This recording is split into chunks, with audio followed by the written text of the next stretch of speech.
எங்க அப்பாவுக்கு வந்து ஓ அவருக்கு வந்து கோபமே வராது. அவருக்கு கோபம் வருதுன்னு யார்ட்டயாவது அவங்க ரசிகர்கள்ட்ட சொன்னீங்கன்னா, நம்ம மேல அவங்க கோவப்படுவாங்க. எங்க அக்கா, நானு, ம். குழந்தைகள், அவங்க சகோதரர்கள்.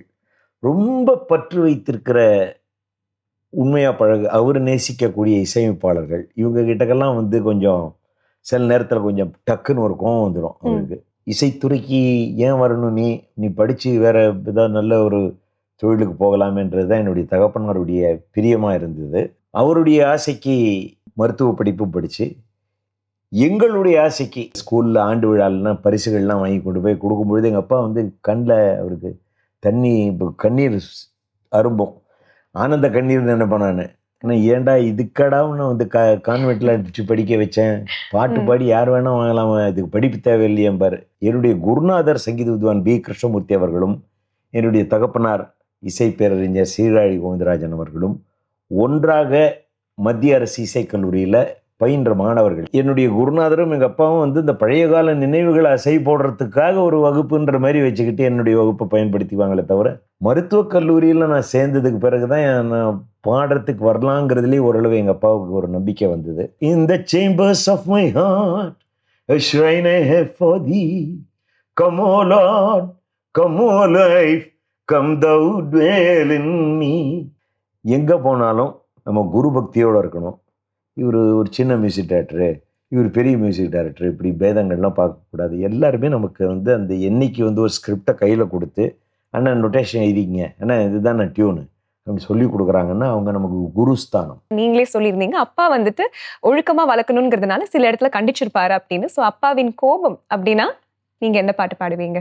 கோபம்னா அந்த முதல்ல அந்த தன்மைய சொல்லிடுறேன். ஆ. எங்க அப்பாவுக்கு வந்து இப்போ அவருக்கு வந்து கோபமே வராது. அவருக்கு கோபம் வருதுன்னு யார்ட்டயாவது அவங்க ரசிகர்கள்ட்ட சொன்னீங்கன்னா, நம்ம மேல அவங்க கோவப்படுவாங்க. ம். "என்னங்க நீங்க எங்க எங்க தலைவர போய் இப்படி சொல்ட்டீங்கன்னு." அந்த அளவு வந்து அனைவரிடமும் பற்றும் பாசமும் வைத்திருப்பவர். அவர் ரொம்ப உரிமையா பழகுற இடங்கள் என்னுடைய தாயார், நாங்க, எங்க அக்கா, நானு, ம். குழந்தைகள், அவங்க சகோதரர்கள். ரொம்ப பற்று வைத்திருக்கிற உண்மையா அவரு நேசிக்கக்கூடிய இசையமைப்பாளர்கள். இவங்க கிட்டக்கெல்லாம் வந்து கொஞ்சம் சில நேரத்தில கொஞ்சம் டக்குன்னு ஒரு கோவம் வந்துரும் ம். அவருக்கு. அவருடைய கோபம் எத்தன்மை உ உனா அந்த அந்த வந்த நிமிஷத்திலேயே வந்து அது மாறிடும். அந்த நேரத்துக்கு தான் அந்த கோபம் இருக்குமே தவிர, அத நம்ம உணர வைக்கணும் அப்படிங்கிறதுக்காக வந்து ஒரு சில நேரங்கள்ல அது ஒரு நடிப்போ அப்படின்னு நம்ம நினைக்கக்கூடிய அளவு, அவருக்கு வர்ற கோவம் அவருடைய வெளிப்பாட்ட காட்டணும். இத வந்து நீ மாத்திக்கணும் அப்படின்னு சொல்ற ஒரு விஷயமா தான் இருக்கும். கோபத்துக்கு தகுந்த பாட்டு எதுவும் என்கிட்ட என்னுடைய தகப்பனார் பாடுன பாட்டு என்ன இருக்குன்னு யோசனை பண்ணி பார்க்குறேன். இதுக்கு ம். நான் தயாரா இல்ல இந்த ரவுண்டுக்கு. சோ அடுத்து என்ன அப்டின்னா, அப்பாவோட கண்டிப்பா நீங்க நெறைய பயணங்கள் செஞ்சிருப்பீங்க. சீர்காழியாகவே இருக்கட்டும். சோ அந்த மாதிரி ஒரு மெமரி ஞாபகப்படுத்தக்கூடிய ஒரு பாடல் அப்டின்னா, அது நீங்களும் அப்பாவும் ஒண்ணா பாடின பாட்டா கூட இருக்கலாம். நீங்க ஒண்ணா ஒரு இடத்துக்கு போய் சென்று நீங்க வந்துட்டு அந்த கான்சர்ட்லயோ, ஏன்னா கச்சேரியிலயோ பாடின பாட்டா இருக்கலாம். நெறைய உலகம் ஃபுல்லா எங்க அப்பாவோட இசை பயணம் மேற்கொள்ளக்கூடிய பாக்கியம் எனக்கு கிடைச்சிருக்கு. ஆமா. என்னுடைய இசை வாழ்க்கையில வந்து நான் இசைத்துறைக்கு ஏன் வரணும் நீ? நீ படிச்சு வேற ஏதாவது நல்ல ஒரு தொழிலுக்கு போகலாமேன்றது தான் என்னுடைய தகப்பனாருடைய பிரியமா இருந்தது. ஓ! அவருடைய ஆசைக்கு அந்த அ படிப்ப வந்து அவரு ஏன் சொல்றாருங்கிறத நாங்க உணர்ந்ததுனால, ம். மருத்துவ படிப்பு படிச்சு, எங்களுடைய ஆசைக்கு நான் ரொம்ப பிரியமா வந்து சின்ன வயசுல இருந்து ஸ்கூல்ல காம்படிஷன்லாம் கலந்துக்கிட்டு, ஸ்கூல்ல ஆண்டு விழாலலாம் பரிசுகள்லாம் வாங்கி கொண்டு போய் குடுக்கும்பொழுது, எங்க அப்பா வந்து கண்ல அவருக்கு தண்ணி கண்ணீர் அரும்பும். ஆனந்த கண்ணீர்ன்னு நெனைப்பேன் நானு. ஆனா ஏன்டா இதுக்காடா உன்ன வந்து கான்வென்ட்ல அனுப்பிச்சு படிக்க வச்சேன். பாட்டு ம். பாடி யார் வேணா வாங்கலாம். இதுக்கு படிப்பு தேவையில்லையேம்பாரு. என்னுடைய தாயாருடைய கேரண்டியின் பேர்ல தான் எனக்கு சங்கீத வித்வான் திரு பி. கிருஷ்ணமூர்த்தி அவர்களிடம் இசை கற்கக்கூடிய பாக்கியம் எனக்கு கிடைச்சது. என்னுடைய குருநாதர் சங்கீத வித்வான் பி. கிருஷ்ணமூர்த்தி அவர்களும், என்னுடைய தகப்பனார் இசை பேரறிஞர் சீர்காழி கோவிந்தராஜன் அவர்களும் ஒன்றாக மத்திய அரசு இசைக் கல்லூரியில பயின்ற மாணவர்கள், சக மாணவர்களாக இருந்ததுனால 2 பேருமே வந்து வாழ்க்கையில ரொம்ப எதிர்நீச்சல் போட்டு கஷ்டப்பட்டு, நம்ம பிள்ளைகளுக்கெல்லாம் சங்கீதமே வேணாம்ப்பா. அவங்க ஏதாவது ஒரு வேற ஏதாவது துறையில வரட்டும் அப்படிங்கிற எண்ணம் அவங்களுக்கு இருந்ததுனால, என்னுடைய குருநாதரும் எங்கள் அப்பாவும் வந்து இந்த பழைய கால நினைவுகளை அசை போடுறதுக்காக ஒரு வகுப்புன்ற மாதிரி வச்சுக்கிட்டு என்னுடைய வகுப்பை பயன்படுத்திவாங்களே தவிர, நான் வந்து என்னுடைய குருநாதர் சொல்லி கொடுத்ததை எங்கள் அப்பாவுடைய வழியில் நான் பயிற்சி பெற்றுக்கிட்டு என்னுடைய இசை பங்களிப்பையும் செஞ்சுட்டு வந்தேன். மருத்துவக் கல்லூரியில் நான் சேர்ந்ததுக்கு பிறகு தான் நான் பாடுறதுக்கு வரலாங்கிறதுலேயே ஓரளவு எங்கள் அப்பாவுக்கு ஒரு நம்பிக்கை வந்தது. நம்ம பையன் தடம் மாற மாட்டான்னு ஒரு எண்ணத்தில். ஸோ 2ஆம் ஆண்டு நான் மருத்துவக் கல்லூரியில் படிக்கும் பொழுது லண்டன் மாநகரில் வந்து முருகன் ஆலயம் கட்டுவதற்கான நிதி சேர்ப்பு விழாவில் ஃபஸ்ட்டு நாங்கள் அங்கே தான் மேடையில் அறிமுகமாகிறேன். அதுக்கு முன்னாடி இங்கே ஸ்ரீ காஞ்சி பெரியவர்கள் இங்கே சென்னை விஜயம் வரும்பொழுதெல்லாம் அங்கே அவர் அப்பா நிகழ்ச்சியில் வந்து எனக்கு பாடுவதற்கு வாய்ப்பெல்லாம் கொடுப்பாங்க. அப்படி பாடிட்டு இருந்தாலும் ஒரு பெரிய அரங்கம்னு எனக்கு கிடைச்சது அந்த அரங்கம். அதில் வந்து எனக்கு கீர்த்தனங்கள் பாடக்கூடிய வாய்ப்பும், என்னுடைய விருப்பத்திற்காக ஆங்கிலத்தில் ஒரு பாட்டு, in the chambers of my heart a shrine I have for thee, come o Lord, come o life, come thou dwell in me, Lord Muruga, London Muruga. நான் லண்டனில் பாடுறோம், லார்ட் முருகா, லண்டன் முருகா அப்படின்னு லண்டன் முருகனை பற்றி ஒரு ஆங்கில பாடலை பாடி, அது வந்து அப்போது உலகளாவிய அளவில் அந்த இசைத்தட்டு வந்து அப்போ வெளியிடப்பட்ட காரணத்தினால அப்போது உலகளவிய புகழ் அந்த நிகழ்ச்சிக்கு மட்டுமல்ல, இந்த பாடலும் பேசப்பட்ட பாடலாக இருந்தது. இலங்கை வானொலியில் அடிக்கடி இந்த பாடலை ஒளிபரப்பி என்னை உற்சாகப்படுத்தியிருக்காங்க.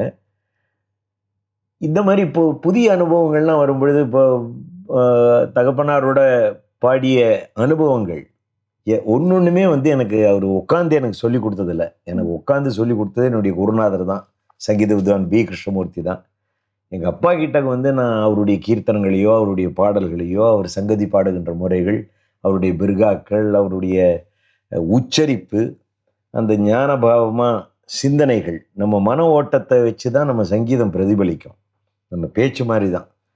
உள்ளத்தில் உண்மை ஒளி உண்டாயின் வாக்கினிலே ஒளி உண்டாகும்னு பாரதியார் பாடின மாதிரி, நம்ம உள்ளத்தின் பிரதிபலிப்பு தான் வந்து நம்ம பேச்சாக இருக்குதுங்கிற மாதிரி பாட்டும் அப்படி தான்.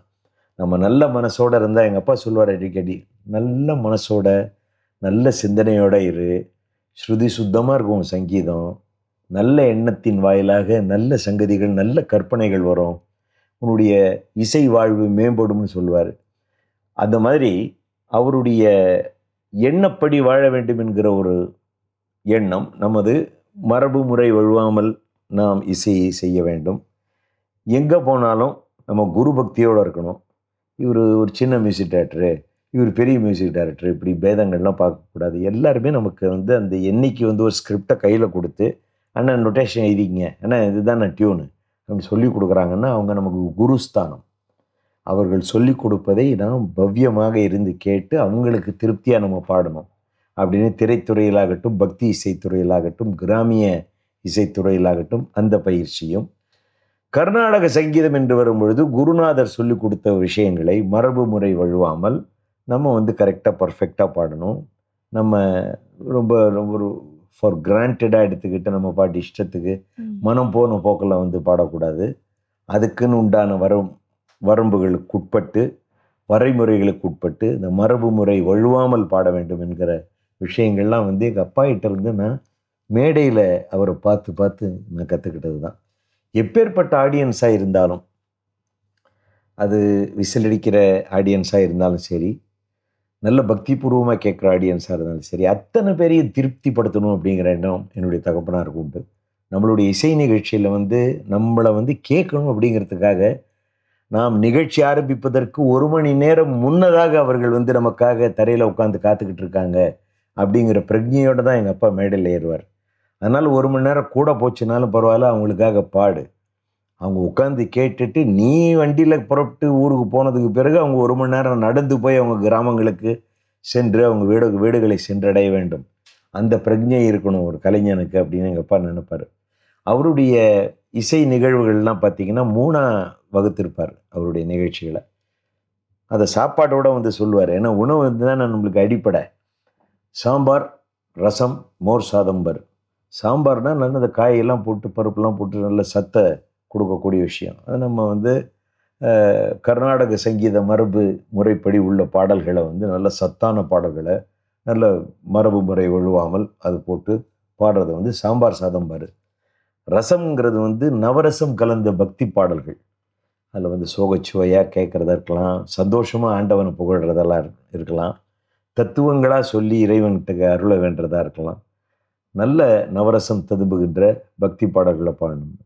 மோருங்கிறது வந்து ஒன்ஸ் மோர் அப்படின்னு ரசிகர்கள் கேட்கக்கூடிய அப்போ அவர் பாடின நல்ல திரைப்பட பாடல்களை மேடையில் பாடி சந்தோஷப்படுத்தணும் அப்படின்னு நினைப்பார். அதனால் வந்து அவருடைய நிகழ்ச்சிகளில் வந்து 3 அங்கங்களாக இருப்பதனால அத்துணை சாராரும் ஒருங்கே வந்து அமைதியாக இருந்து கேட்டுவிட்டு ஆர்ப்பரிப்பவர்கள் ஆர்ப்பரித்து உண்மையாக இருந்து ரசித்து நேசித்து கேட்பவர்கள் கேட்டு விடிய விடிய விடிய விடிய கச்சேரிகள் நடக்கும். அப்போல்லாம் இப்போ மாதிரி இது காவல்துறை கட்டுப்பாடுகள் அது இது நாட்டு சூழல்கள்லாம் கிடையாது. அப்போ வந்து மக்கள்லாம் வந்து கச்சேரிக்கு வர்றது நல்ல தமிழை கேட்கணும், நல்ல இசையை கேட்கணும், நல்ல நல்ல சங்கீதத்தை கேட்கணும் அப்படிங்கிற ஒரு எண்ணத்தோடு வந்து கேட்ட காலங்கள். அந்த இசை நிகழ்ச்சிகளுடைய தன்மைகளே வந்து ஒரு ஒரு இன்னைக்கு இருக்கிற சம்பிரதாயங்களெல்லாம் மீறி அது ஒரு உள்ளத்தோட உறவாடுகிற ஒரு நேயமாக தான் அந்த இசை நிகழ்ச்சிகளுடைய அந்த இசைத்தன்மை இருக்கும்.